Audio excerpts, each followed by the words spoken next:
신명기 5장 12절 말씀을 보면 내 하나님 여호와가 내게 명령한 대로 안식일을 지켜 거룩하게 하라 라는 말씀이 나옵니다. 비슷한 말씀이 출애굽기 20장 8절에도 나와 있는데요. 거기를 보면 안식일을 기억하여 거룩하게 지키라 이렇게 말하죠. 눈치채셨겠지만 이 말씀들은 10계명 중에서 제4계명, 네 번째 계명에 관한 말씀인데요. 일반적으로 10계명은 크게 두 부분으로 나눠집니다. 1계명부터 4계명까지. 나 외에 다른 신을 내게 두지 말라, 우상을 만들지 말라, 하나님의 이름을 망령되이 부르지 말라, 그리고 안식일을 지키다. 이게 1계명부터 4계명까지잖아요. 이 네 가지 계명은 주로 하나님에 대한 계명입니다. 하나님을 향한 계명이죠. 그런데 다섯 번째부터 10번째 계명, 부모를 공경하라, 살인하지 말라, 간음하지 말라, 도둑질하지 말라, 거짓 증거하지 말라, 탐내지 말라. 이 6가지 계명은 그 계명의 내용이 전부 다 어떻게 되어 있습니까? 인간을 향한 계명으로 되어 있죠. 그러니까 10계명 10가지 계명 가운데는 하나님을 향한 계명과 인간을 향한 계명이 함께 포함되어져 있습니다. 그런데 흥미로운 것은 네 번째 계명과 다섯 번째 계명을 잘 살펴보면 양다리를 걸치고 있습니다. 하나는 하나님에 관한 계명의 의미도 있고 다른 한편으로는 인간을 향한 계명도 포함되어 있습니다. 네 번째와 다섯 번째 계명이 그렇게 되어 있어요. 한마디로 말하면 하나님을 향한 계명과 인간을 향한 계명이 서로 브리치되는 그런 역할을 하고 있죠. 부모님을 공경하라라고 하는 계명을 한번 예로 생각해 보시면 영혼의 부모님이신 하나님과 육신의 부모님을 공경하는 것이 서로 연결되어져 있죠. 안식일 계명도 마찬가지입니다. 안식일 계명은 조금 전에 읽어드린 대로 한편에는 출애굽기 본문과 신명기 본문이 안식일 계명과 관계가 있는데요.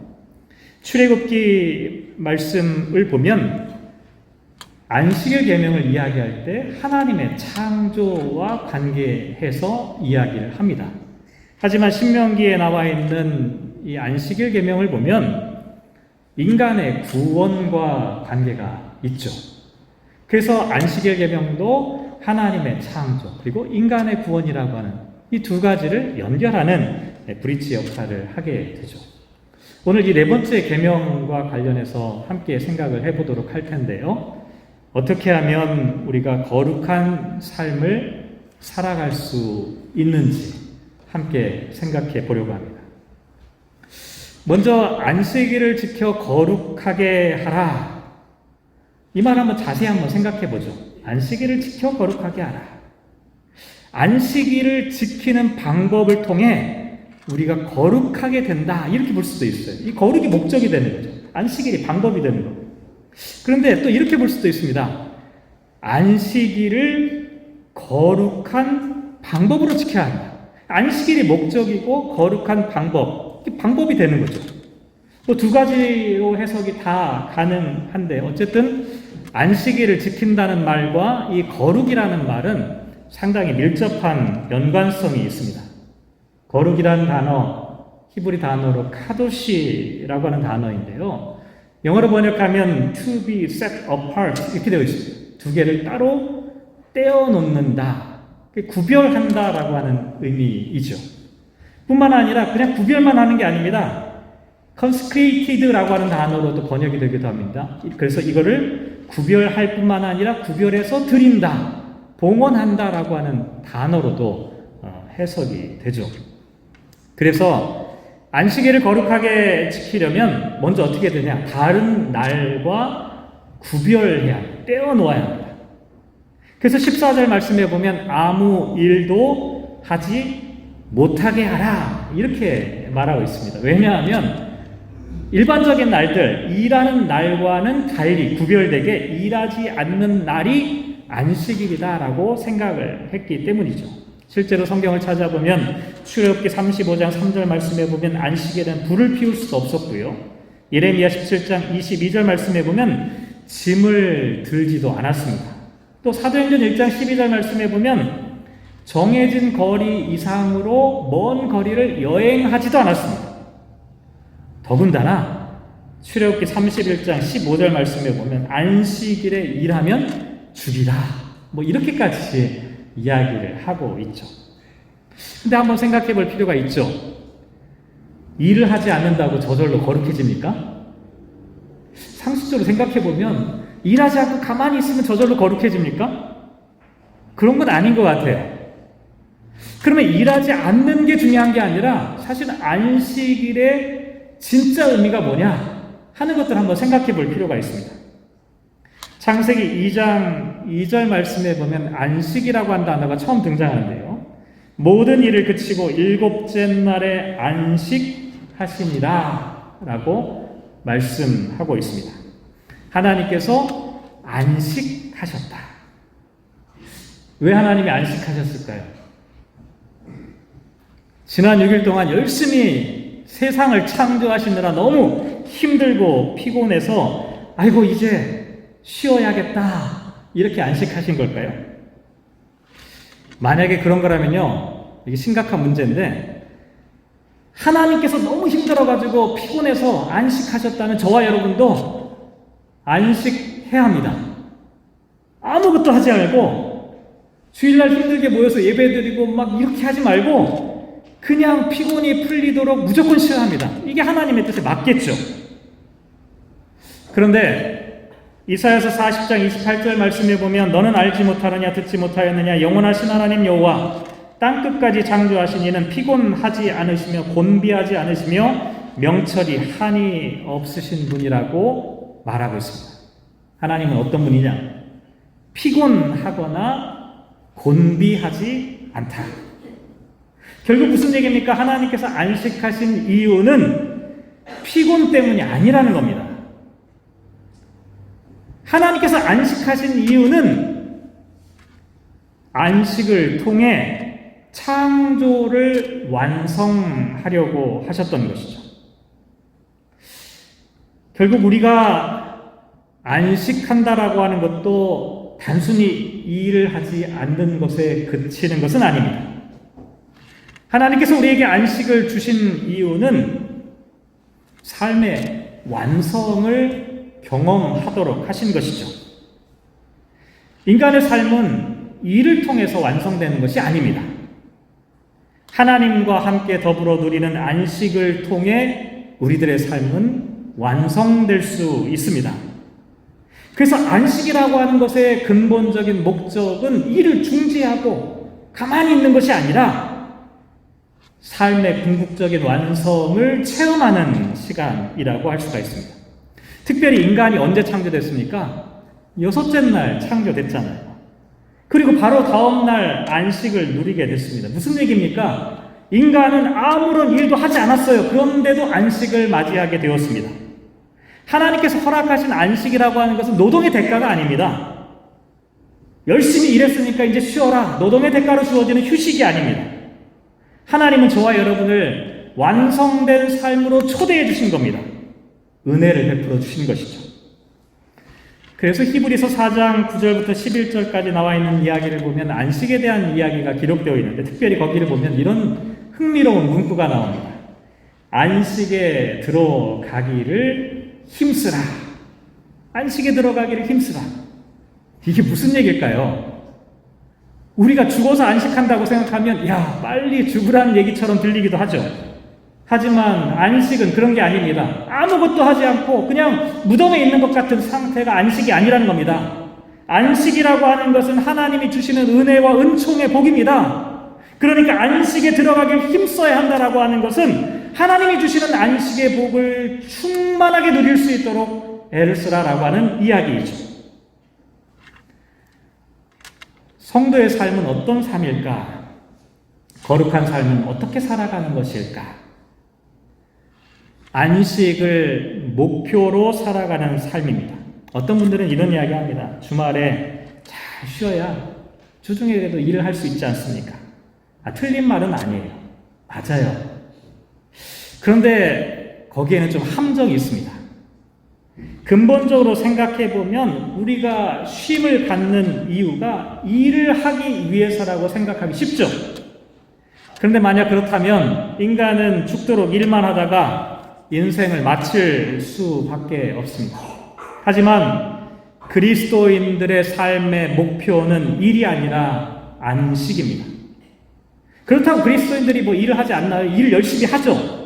다른 사람들보다 더 충실하게 또 헌신적으로 일을 해야 합니다. 그런데 그게 목표가 아니라는 겁니다. 일이 아니라 안식을 목표로 살아갑니다. 안식을 목표로 살아가는 사람들은 때로는 힘들고 어려운 일을 당할 수도 있습니다. 세상에 살다 보면 힘든 일이 왜 없겠어요? 고통스러운 일들을 만나겠죠. 하지만 그럼에도 불구하고 우리의 소망은 안식에 있기 때문에 어렵고 힘든 시간이 있더라도 견뎌낼 수가 있습니다. 그래, 이 시간을 잘 이겨내면 하나님과 더불어 안식하는 시간이 우리에게 다가올 거야. 이 시간을 통해 하나님께서 나에게 주시는 그 훈련의 과정을 잘 거치고 나면 내가 치유받고 회복되어서 하나님과 누리는 평안한 삶을 살아갈 수 있을 거야. 소망을 갖고 살아갈 수 있게 된다는 것이죠. 두 번째로 우리가 거룩한 삶을 살아가려면 어떻게 해야 될까? 안식을 누리되 함께 더불어 안식을 누려야 합니다. 조금 전에도 말씀드렸지만 출애굽기에는 하나님의 창조로부터 안식을 설명하고 있습니다. 그런데 신명기에 나와 있는 말씀을 보면 하나님께서 이스라엘 백성들을 구원하신 출애굽 사건으로부터 안식일을 설명하고 있죠. 하나님께서 종살이하던 이스라엘 백성들을 구원해 주셨고 그 사건을 기억하도록 하기 위해 안식일을 지키도록 하셨다는 것이죠. 그런데 특이한 게 하나 있습니다. 오늘 보면 14절 말씀에 보면 일곱째 날은 내 하나님 여호와의 안식일인즉 너나 내 아들이나 내 딸이나 내 남종이나 내 여종이나 내 소나 내 나귀나 내 모든 가축이나 내 문 안에 유하는 객이라도 아무 일도 하지 못하게 하고 내 남종이나 내 여종에게 너 같이 안식하게 할지니라 라고 말합니다. 여기서 중요한 게 뭡니까? 안식을 누리는 대상이 이스라엘 사람들에게만 국한된 것이 아니라는 사실입니다. 남종과 여종, 심지어 소와 나귀와 같은 가축, 그리고 떠돌아다니는 나그네까지도 안식하도록 해야 한다라고 말하고 있죠. 근데 이거 한번 생각해 보세요. 이게 쉬운 일이 아닙니다. 더군다나 과거의 농경사회 가운데서 누군가는 반드시 일을 해야 하는 상황입니다. 그런데 주기적으로 일을 중단하고 쉰다. 현대사회도 마찬가지지만 결코 간단한 일은 아니었습니다. 더군다나 주인은 쉴 수가 있을지도 모릅니다. 그런데 종을 쉬게 하는 것은 어려운 일입니다. 그리고 가축을 쉬게 하는 것은 더더욱 어려운 일이었죠. 아니, 제가 봤을 때 이거 불가능한 일입니다. 하지만 하나님께서는 우리가 지금 생각해 볼 때 극단적인 방법으로 안식해야 한다라고 말하고 있습니다. 왜 그러셨을까요? 우리는 이렇게 생각합니다. 일을 쉬면 그만큼 손해가 나니까 쉴 수가 없다. 쉬지 못하고 계속 일을 하게 되는 것이죠. 근데 문제는 이렇게 일을 하다 보면 어떻게 되냐면 처음에는 내가 일을 시작했는데 나중에는 일에 의해 지배를 받게 되죠. 시간도 마찬가지예요. 일하는 시간 한번 생각해보세요. 내가 처음에는 시프트나 시간을 정해요. 나 이렇게 일해야지. 그런데 점점 시간이 지날수록 그 시간에 내가 구속되어 버리는 것을 경험하게 되죠. 인간은 점점 일의 노예가 되어 살아갑니다. 물론 우리는 생존에 필요한 것들을 얻기 위해 최선을 다해 일해야 하는 것은 분명합니다. 하지만 인간이 노예처럼 일의 노예가 되면 인간의 존엄성을 잃어버릴 수밖에 없죠. 하나님께서는 이것을 중지시키신 것입니다. 인간이 비인간적인 노동 가운데 얽매이지 않도록 안식하라, 중지하도록 명령하신 겁니다. 그런데 이런 상황에서 안식을 누릴 수 있는 사람과 그렇지 못한 사람이 구분됩니다. 주인은 마음만 먹으면 충분히 안식을 누릴 수도 있었습니다. 그런데 종살이를 하는 사람 한번 생각해 보세요. 내가 쉬고 싶다고, 안식하고 싶다고 마음껏 안식을 선택할 수가 있을까요? 이스라엘 백성들은 이것을 너무나 잘 알고 있었습니다. 왜냐하면 이집트에서 노예살이를 했기 때문입니다. 노예살이를 해보니까 쉬고 싶어도 쉬지 못하는 그 형편, 그 상황을 누구보다도 잘 알고 있었던 것이죠. 그래서 이스라엘 백성들을 노예살이에서 구출하셨던 하나님께서 이스라엘 백성들로 하여금 너희들만 쉬지 말고 종들도 쉬게 하라. 심지어는 가축들까지도 쉬게 하라, 안식하라 라고 말씀하신 겁니다. 마가복음 3장 말씀도 우리가 함께 봉독했는데요. 거기 보면 예수님께서 안식일에 한쪽 손 마른 사람을 치유하셨습니다. 당시 이 안식일 규정을 찾아보면 참 웃기는 게 많아요. 집이 무너져가지고 어떤 사람이 깔렸어요. 그럼 어떻게 할까요? 안식일에. 생명의 위협을 받으면 그 사람은 끄집어낼 수 있어요. 안식일이라도. 그런데 이 사람을 끄집어내는 과정에 이 사람이 죽으면 어떻게 하는지 아십니까? 그냥 내버려둬요. 안식일 지난 다음에 나중에 그 사람의 시체를 꺼내도록 해요. 왜 그러냐면 긴급한 경우가 아니라고 판단하기 때문입니다. 자, 오늘 손 마른 사람 한번 생각해 보시기 바랍니다. 한쪽 손이 말랐어요. 이건 당장에 이머전시 가가지고 생명의 위협을 받는 그런 상황 아닙니다. 그러니까 안식일에 이 사람을 치유하는 것은 불법이 되는 거예요. 그러니까 마가복음 3장 6절 말씀에 보면 바리새인들이 나가서 곧 헤롯 왕과 함께 어떻게 예수를 죽일까 의논한다라고 기록하고 있습니다. 이때 예수님께서 뭐라고 말씀하셨습니까? 안식일에 선을 행하는 것과 악을 행하는 것, 생명을 구하는 것과 죽이는 것 어느 것이 옳겠느냐? 예수님은 알고 계셨던 겁니다. 안식일의 의미가 무엇인지, 안식일에 뭐가 중요한 건지. 안식일에 중요한 것은 함께 안식을 누리는 겁니다. 안식일에 일을 하지 않는 것보다 더 중요한 것은 안식일을 지킬 수 없는 상황에 있는 사람들을 돕고 그들을 사랑하고 그 생명을 구출하는 것, 이게 더 중요한 일이다라고 말씀하셨던 것이죠. 저와 여러분, 우리가 마음껏 각자 안식을 누리는 것 대단히 중요한 일입니다. 그런데 더 중요한 것은 함께 안식을 누려야 한다는 사실입니다. 특별히 안식할 수 있음에도 불구하고 안식하지 않는 사람들 말고 상황과 여건 때문에 힘이 없어서 강제로 일을 해야 하거나 경제적인 어려움 때문에 어쩔 수 없이 쉬지 못하는 사람, 아니면 전쟁이나 사회적인 어려움으로 인해 안식을 누릴 수 없는 사람들도 함께 안식을 누릴 수 있어야 한다는 것이죠. 그러니까 안식은 우리 그리스도인들에게는 남겨진 숙제입니다.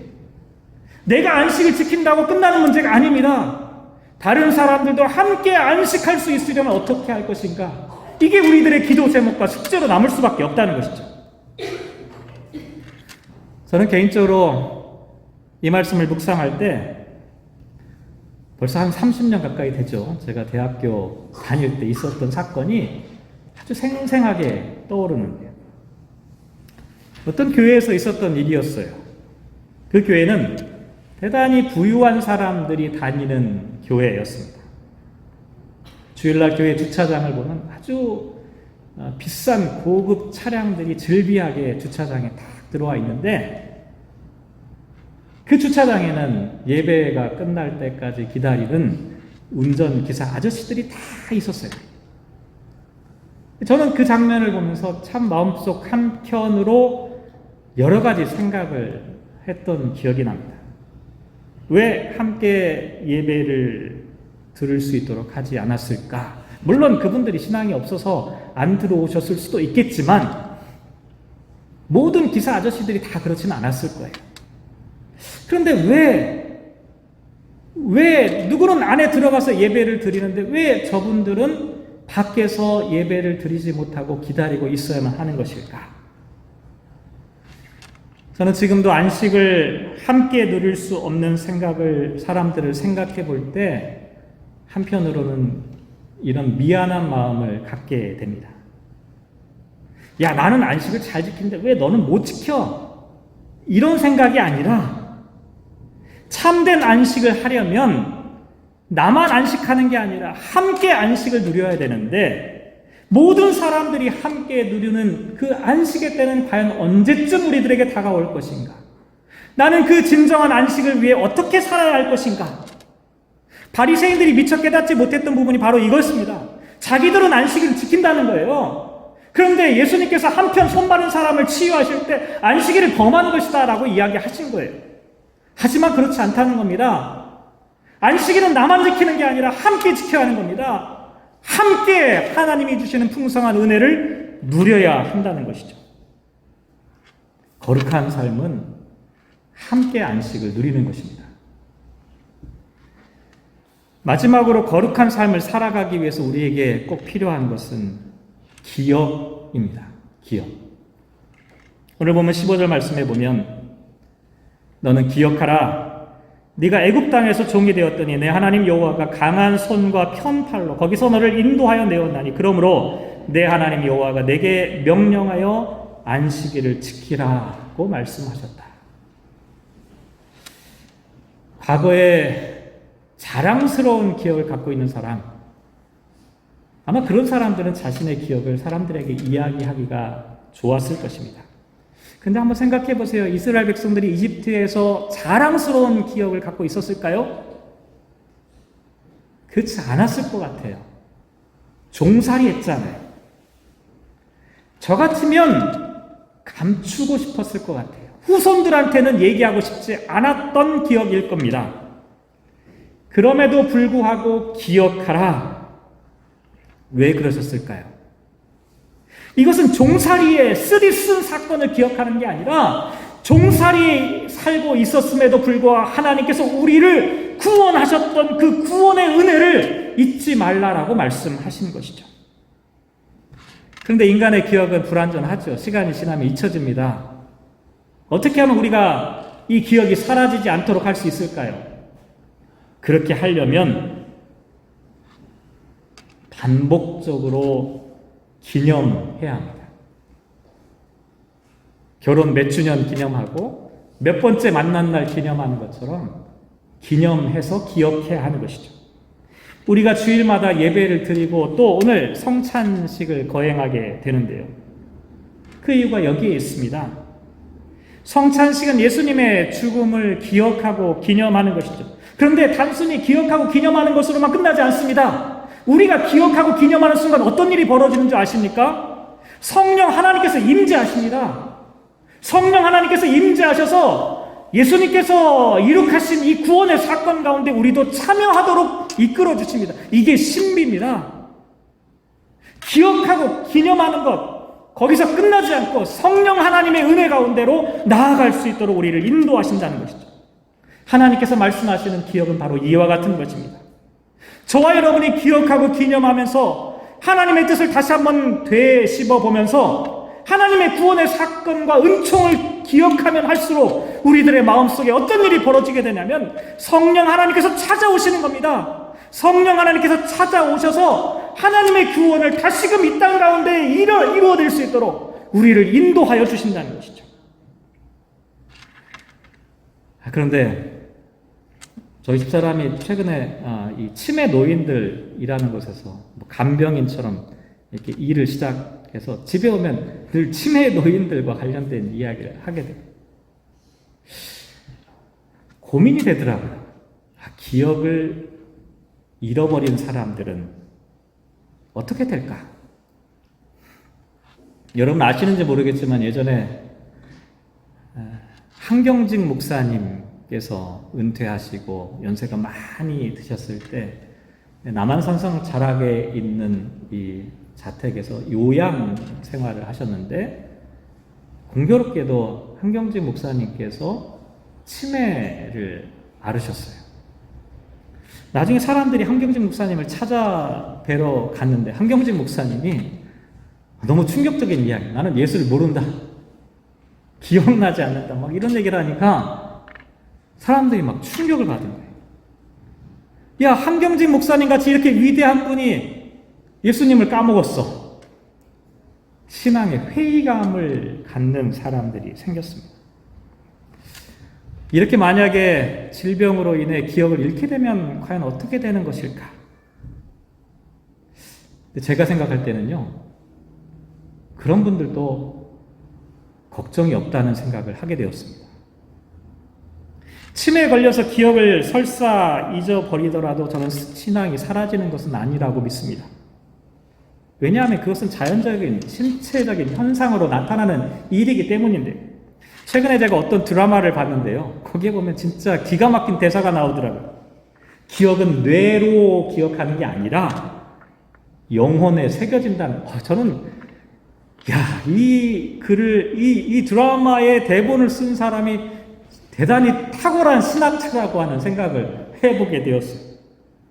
기억이 사라지면 다 사라지는 것이 아니라, 기억이 사라졌음에도 불구하고 머릿속에는 그 기억이 남아있지 않더라도 그 사람의 영혼 가운데는 하나님이 주시는 그 기억이 고스란히 남아있다는 겁니다. 예수님을 잊어버리는 것이 아니라는 겁니다. 왜냐하면 기억은 머리로 하는 것이 아니라 마음으로 하는 것이기 때문입니다. 기억은 영혼에 담는 것입니다. 설교를 마무리하죠. 제가 어렸을 때 교회를 다닐 때만 해도 주일날에는 물건을 사거나 팔지도 않았고요. 심지어 버스를 타는 것도 죄책감을 갖고 있었어요. 어떤 것도 하지 않는 아주 보수적인 환경에서 어린 시절을 저는 보냈는데, 물론 일을 중지하는 것이 저는 무엇보다도 지금도 여전히 중요하다라고 생각합니다. 그런데 더 중요한 것은 일을 중지하는 것보다 더 의미 있는 안식일의 의미를 찾아내지 않으면 안 된다는 겁니다.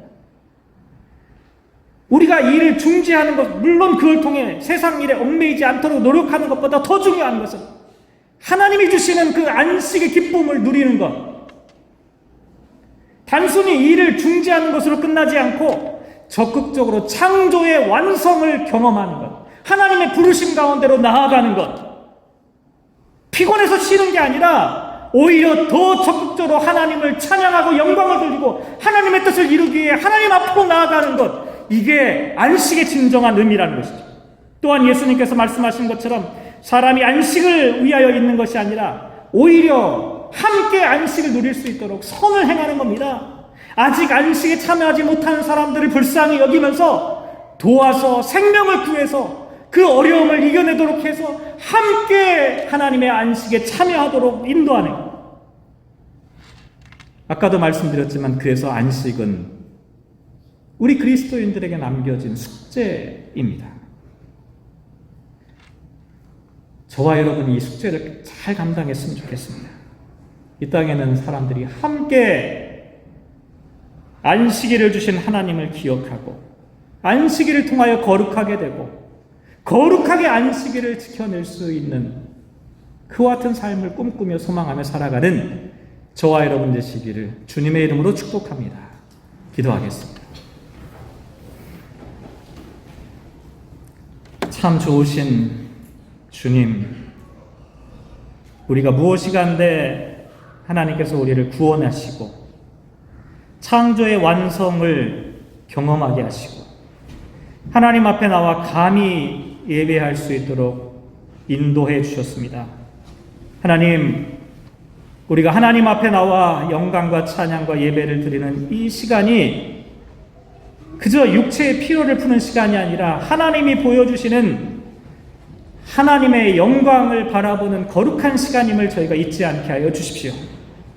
뿐만 아니라 이 안식에 함께 모든 사람들이 참여할 수 있도록 아직도 안식에서 배제되어 있는 사람들을 우리가 일으켜 세울 수 있게 하여 주십시오. 돕게 하여 주십시오. 가난하고 약한 사람들, 경제적인 문제로 안식하지 못하는 사람들이 함께 안식할 수 있도록 하게 하시고, 특별히 전쟁과 시련과 고통 가운데 있어서 안식을 경험하지 못하는 사람들이 안식할 수 있도록 하나님, 우리들의 마음을 주님께서 붙잡아 주십시오.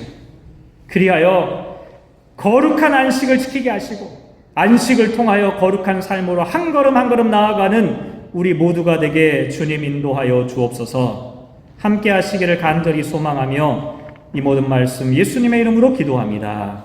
아멘.